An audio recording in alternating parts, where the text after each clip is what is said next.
Ah, I'm tired. In the middle of the night, I head home with an exhausted body. Due to work, I stayed at the office quite late. Feeling sorry for my husband Felix and my father-in-law Oliver, who I live with, I hurried home. Suddenly, I stopped in front of my house. The garage was open.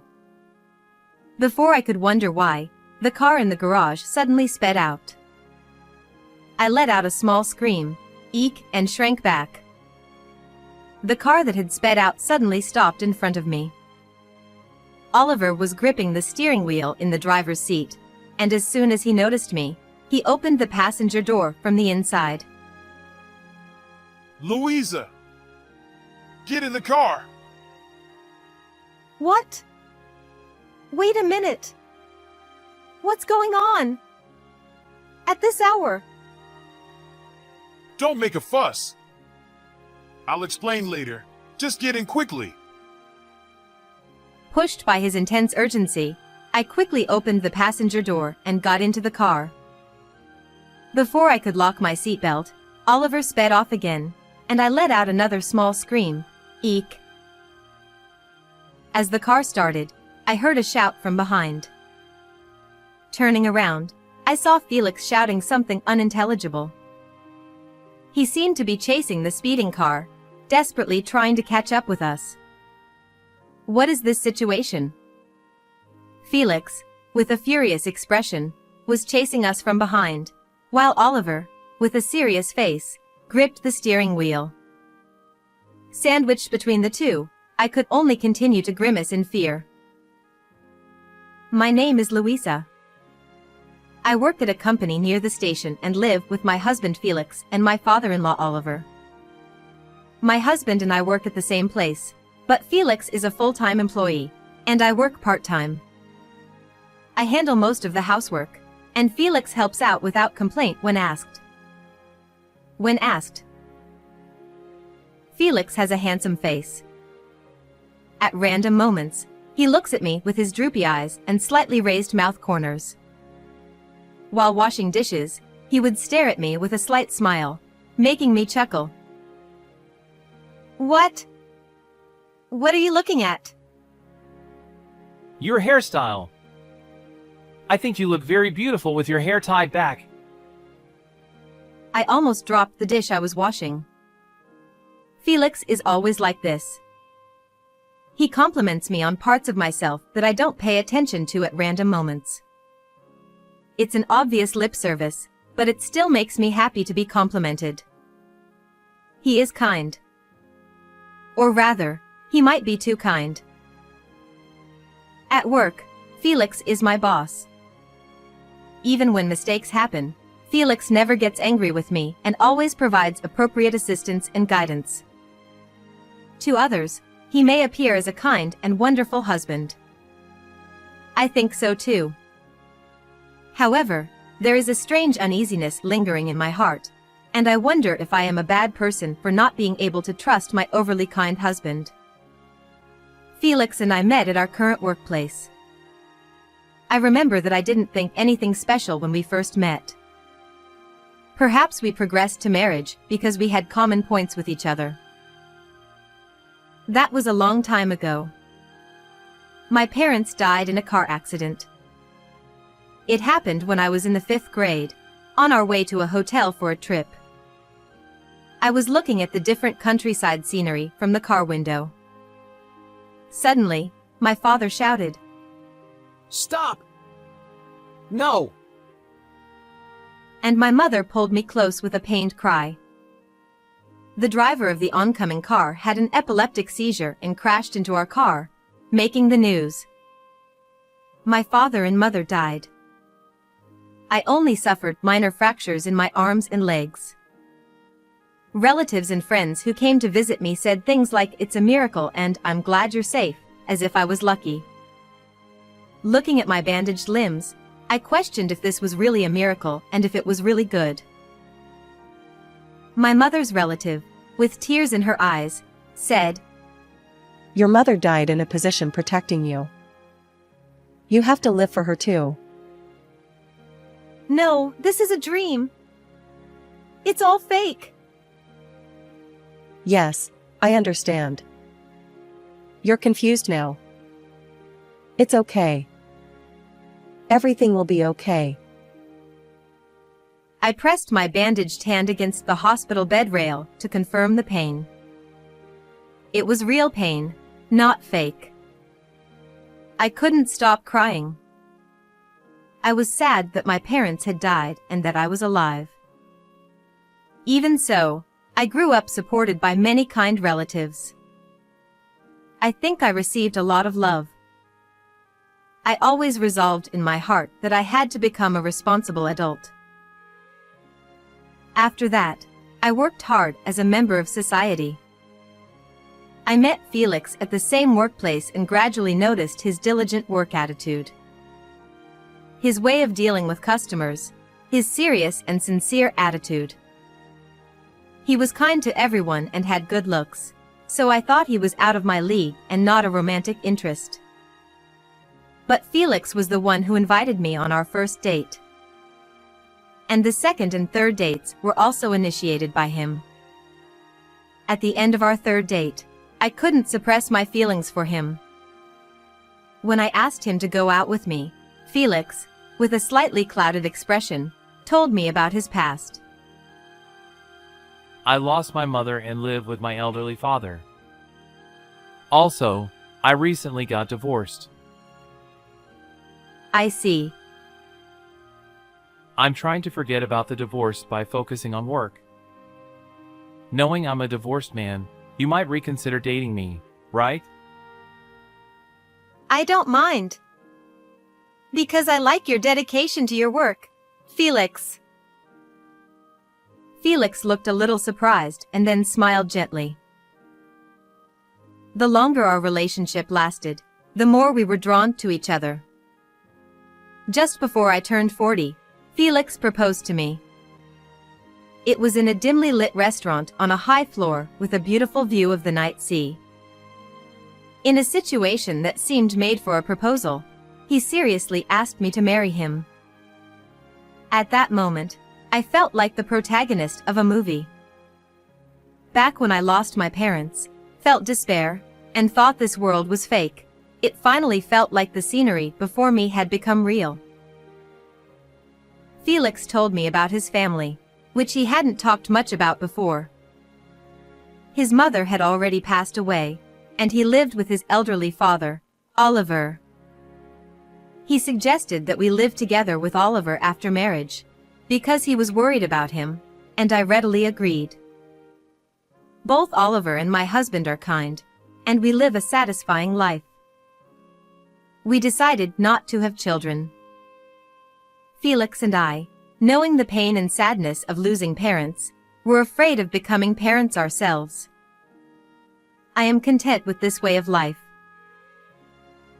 A few years into our marriage, Felix was incredibly kind. He accepted almost all of my suggestions and laughed off my failures in housework. He would laugh, then quickly turn his back to me and look somewhere far away. His kindness gradually changed in my mind. I began to think he was indifferent to me. Moreover, Felix didn't talk much about himself.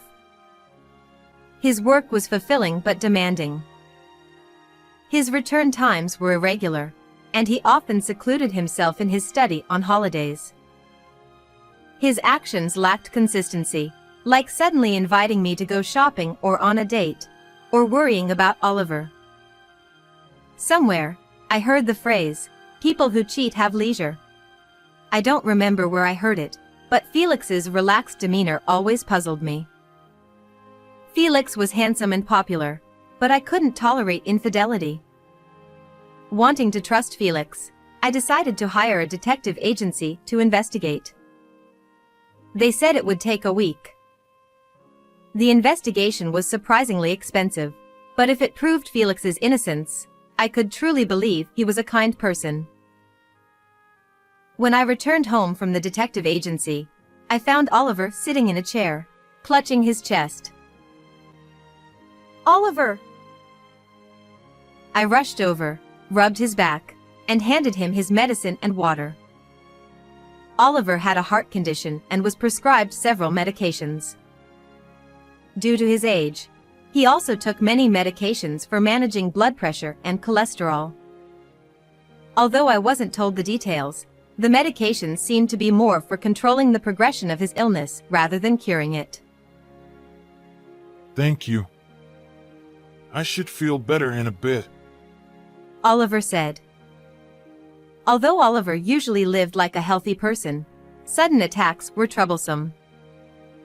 These included chest pain, breathing difficulties, and muscle spasms, which mostly subsided if he lay down in bed, but could become disastrous if the situation worsened.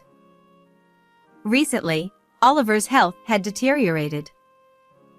I stayed close to him, watching over him.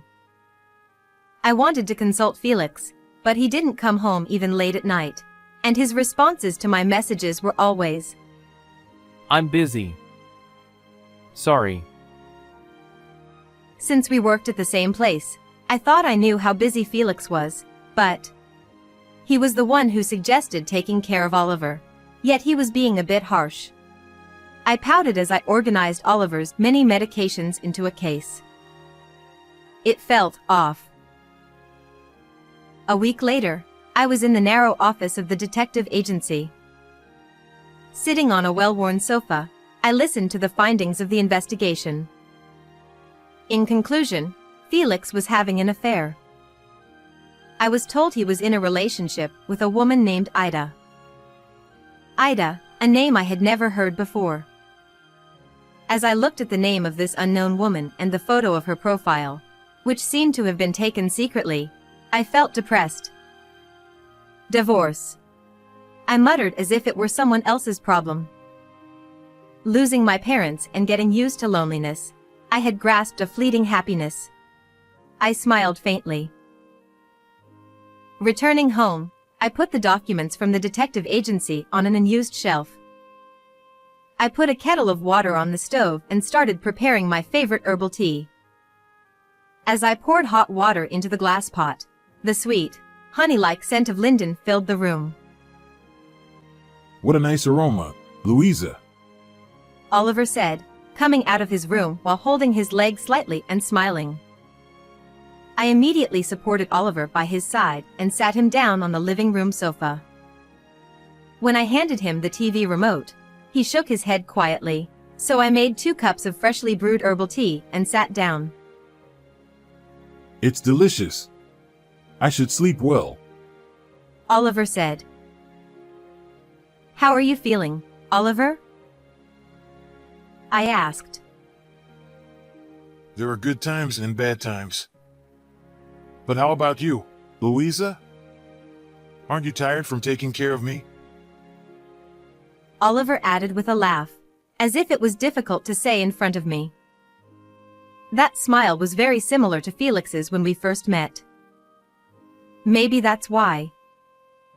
I found myself speaking as if I were in front of Felix. I told Oliver that I had hired a detective agency to investigate Felix. I expressed my feelings of being unable to forgive him. I mentioned that I would confront Felix with the facts and consider divorce depending on his attitude, and that I had prepared the documents. When I noticed Oliver listening to my story with a serious look, I immediately regretted it. This kind of talk, it's a marital issue, and it would only burden Oliver, who was suffering from health problems. Thank you for telling me. Oliver said. I tilted my head, not understanding the meaning of his words. Feeling awkward, I took my herbal tea and stood up to go to the kitchen. When I glanced back, Oliver was staring into space with a troubled expression. For a while after that, I hesitated to confront Felix with the fact of his affair. If we divorced, our current life would be destroyed. Having experienced the sudden change in life due to a car accident, I hated change. I was convinced that today was the same as yesterday and tomorrow the same as today was happiness. Even if it was a life connected by fake love. One day, due to not being able to fully focus on work because of taking care of Oliver. A problem arose with one of my clients. I had to come up with a clear plan to address the complaint. Long overtime hours were expected. I asked Felix to leave work early that day to take care of Oliver. Late at night, I walked home, exhausted. It took a long time, but I thought I had finally created the new schedule. Feeling sorry for coming home late, I hurried towards the house. I stopped in front of the house. The garage was open. Before I could think why, the car in the garage suddenly sped out. I let out a small scream and shrank back as the car screeched to a halt in front of me. Louisa! Get in the car! Oliver shouted. What? Wait a minute! What's going on? At this hour? Don't make a fuss. I'll explain later. Just get in quickly. Pushed by his urgent tone, I quickly opened the passenger door and got in. Before I could lock my seatbelt, Oliver sped off again, making me let out another small scream. As the car sped off, I heard a shout from behind. When I looked back, Felix was yelling something unintelligible. He seemed to be chasing the speeding car, desperately trying to catch up, but soon disappeared as the car turned a corner. With that volume, his voice must have echoed throughout the neighborhood at this late hour. I sank deeply into the seat and sighed. It was the first time I had seen Felix, usually so calm and composed, so agitated. Oliver, in the driver's seat, said nothing. It was probably something serious. I didn't know what had happened, but I decided to wait for Oliver to speak. For a while, we just drove on the public road. It didn't seem like we had a specific destination, just driving aimlessly. Finally, we stopped at a convenience store with a large parking lot. Oliver rested his forehead on the steering wheel and took a deep breath. Oliver! What happened? Felix seemed very angry. I'm sorry for the confusion. Well, where should I start? Oliver tapped his forehead on the steering wheel a few times, seemingly organizing his thoughts. Trying to be considerate, I said, "I'll get us some drinks," and bought drinks from the convenience store, handing one to Oliver. Sorry, Louisa. This is going to be a bit of a long story. Will you listen? With that preface, Oliver began his story. Oliver said, Yes, that's right. I need to start by talking about my wife, Felix's mother, Eliza.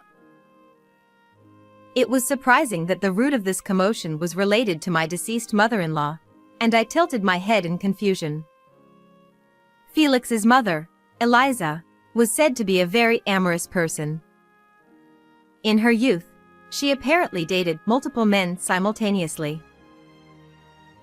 You might think I should have divorced such a person, Louisa. But we already had young Felix. Considering that, I couldn't decide on a divorce. Oliver said. I thought I could understand a little. The reason I couldn't immediately demand a divorce after discovering Felix's affair was the fear of losing family. Marriage is not just a connection with the partner. I might lose Oliver, who has been kind to me, and his friends. Thinking that way, I couldn't take a step forward. But Eliza was never an irresponsible woman. That might have been her only virtue. Oliver continued. He said that Eliza made time for all the men she was dating and faced them earnestly. She never pushed household chores or childcare onto Oliver. She fulfilled her duties as a mother and wife with Oliver's cooperation, and used the free time that ordinary women might spend on hobbies to be with other men. She also considered Felix's development and never revealed the truth to him. Oliver smiled slightly as he looked at the bright lights of the convenience store in front of us. Eliza used to say it was pure and honest multiple dating as if it were her catchphrase. Oliver said. He accepted Eliza's lifestyle. He had no choice but to forgive it. Although it didn't feel good, he realized that pretending not to see it had almost no impact. But their time as a family was to end very quickly. Eliza was diagnosed with a brain tumor at a young age and was told she didn't have long to live, but she remained nonchalant. Before her condition worsened, Eliza told each of her lovers about her illness and said goodbye. And in the end, Oliver let go of the steering wheel and gently looked at his palm. In the end, she passed away in the hospital ward, holding Oliver's hand. but I couldn't just be depressed. For Eliza's sake, I worked hard to raise Felix properly. Oliver said. However, bad signs began to appear when Felix was in high school. Felix grew up to be an extreme womanizer. Unlike Eliza, he inherited only her amorous nature in the worst way. He would charm women with gentlemanly behavior and then irresponsibly discard them when he got bored. Oliver tried to stop this by having careful conversations with Felix. But Felix's bad habits with women never changed, and he eventually got married to me. At first, I was against marriage. It was obvious that you would be unhappy, Louisa, but Felix. Oliver proposed living together as a condition for marriage.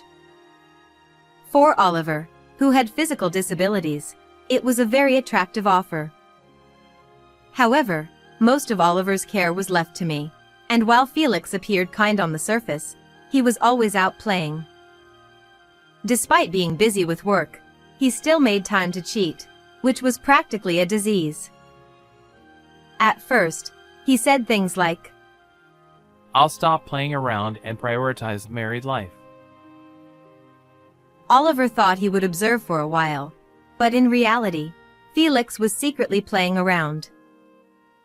In the end, a person's nature doesn't change easily. Oliver said, Louisa, you told me about the results of the detective agency's investigation, didn't you? I was grateful for that. I thought it was time to give Felix the good scolding. It's kind of a strange story, I replied. What? Oh, yes, it is. Felix is twisted. I need to face my son properly. Oliver said. I looked down slightly. It wasn't just Felix who seemed strange to me. Eliza and even Oliver seemed odd. Eliza, who proudly had affairs. Oliver, who continued to forgive her with a strange kind of love. Pure and honest multiple dating? I felt a bit sorry for Oliver as he spoke about it with a hint of pride. By the way, why did you suddenly take me outside? Felix seemed very angry. I asked. When you came home earlier, Felix was happily talking on the phone with his lover. I thought it would be too harsh for you to see it directly. Oliver said. Apparently, Oliver had angrily snatched Felix's phone and smashed it on the floor. That's why Felix was angry and chased after us. But wait a minute. I already knew from the detective agency's investigation that Felix was having an affair. I didn't really care about him talking to another woman on the phone now. Have you calmed down a bit? Oliver asked. Yes, I have. I replied. Maybe Oliver was angry for my sake, but also for his own. anger towards the deceased Eliza. He might be directing his misplaced anger at Felix. He probably wasn't even aware of it himself. Betrayed by someone and justifying it, with no one left to hate. Oliver started the engine, and the car began to move. We talked about confronting Felix with the fact of his affair when we got home. We parked the car in the garage. Felix, who had been silently drinking whiskey in the living room, glared at us resentfully. I silently placed the detective agency's report on the table. Felix, slightly drunk, rubbed his eyes and looked through the documents. This is, yes, a junior from my school days. It's not an affair or anything like that. Felix said. That's a poor excuse. The photos and the investigation results are clear. I replied. It's true. She seemed troubled with work and wanted a quiet place where we could be alone. Felix made a desperate excuse. It was rare to see him so flustered and lacking his usual composure. I had loved Felix for his dedication to work and his kind smile towards me. But now, looking at him, it felt like his facade had fallen away. My feelings for Felix rapidly cooled, and his desperate excuses, no matter how valid or invalid they were, became irrelevant to me. Oliver said, Enough, Felix! Pay Louisa the alimony and agree to the divorce. Felix responded, This is a marital issue, isn't it? Stay out of it, Dad! Oliver retorted, I will interfere, because I'm your father. Felix was taken aback and then looked at me, quietly smiling. He must have realized from my cold eyes that I no longer had any affection for him. Honestly, I didn't have a strong desire to get a divorce. The procedures for divorce are troublesome, and there are many other hassles like changing my family register. But if I didn't take a step forward here, I would remain an unhappy woman forever, living a life pretending not to notice my husband's affair. I don't completely deny Oliver's way of living, but it still feels strange. I can't arrogantly talk about what the ideal marriage should look like. But I couldn't understand a relationship where one person is always sad or heartbroken. Felix, let's get a divorce. Right now. Felix pleaded. Wait, Louisa! I understand. I'll change my ways. I won't cheat anymore. I'll only look at you. So, please. I no longer intend to look at you, I said. With those words, Felix fell silent, and the night quietly passed. A year has passed since then. Felix surprisingly divorced me quite easily. Despite being a frivolous man, he still sends me emails like, "How are you?" or "Shall we go on a date?" I don't know if he's joking or serious, but I completely ignore him. Today is a sunny day. The cool, clear sky stretches above. I looked at myself in the mirror of the restroom, wearing a white dress that might be considered too youthful for my age. I'm still young. I'm still beautiful. The words Felix frequently said to me might have been lies, but the feelings I have now are undoubtedly genuine. My phone vibrated in my bag. When I put it to my ear, I heard a familiar voice. Louisa? It's been a while. It was Oliver on the phone, telling me about Felix's situation without me even asking. After the divorce, Felix suddenly became quiet and refrained from dating women. He hasn't found a new marriage partner yet and has been seriously taking care of Oliver and focusing on finding a new partner. Everything is moving in a good direction. Thank you for listening, Louisa. Oliver said. No, thank you. I'm sorry, but I have someone waiting for me, so I have to go. I hung up the phone and looked at myself in the mirror. I couldn't stay at the same workplace as my ex-spouse, so I found a new job at another company. To live alone, I needed to become a full-time employee, and this recent turmoil made me reflect on many things. Maybe I was afraid of love. The fear of suddenly losing someone important. I lost my parents in an accident, and from that day, my entire life changed. Love might be the same. Even if you love someone, you will inevitably part ways someday. Even if it's not your fault, you might be suddenly told goodbye. Perhaps, during a date, if they say, "I'm going to the bathroom," and never come back, they might get caught in an unfortunate accident. No matter how long you stay together, people will always part with their loved ones. No one can live forever. Knowing that pain, suffering, and sadness from a young age, I might have been somewhat indifferent to love. I'm scared of truly falling in love. Maybe Felix sensed that feeling in me. I have no intention of condoning Felix's infidelity.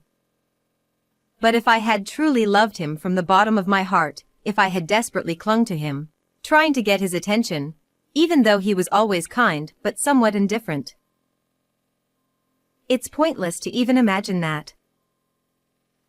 I look at myself in the mirror. Have I changed at all since that time a year ago? I lightly touch up my makeup and leave the restroom. In front of the elevator in the crowded shopping mall, there are a few families and couples standing.